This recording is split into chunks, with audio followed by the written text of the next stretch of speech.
For those of you who are early voting or have friends in Colorado, I urge you to investigate Proposition 106.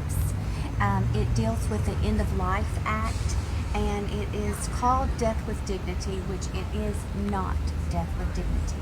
So please investigate.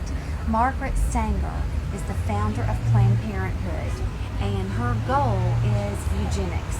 This is what she envisioned, and it's the culture of death. And so I urge you to look into this. Be very clear that the next target is the elderly. She has succeeded in killing the unborn. We know that. The evidence is very clear.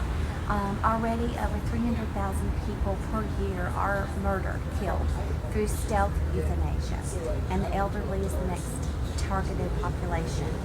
We know that another target was African American, Jewish people, the disabled population, and so just get ready. Be careful. Proposition 106 is in Colorado. It is already legal in 5 states, and it's being called compassion and choices. It is not compassion, and you're not going to have a choice. So be careful, and please educate your friends in Colorado. Thank you. This is prolifehealthcare.org.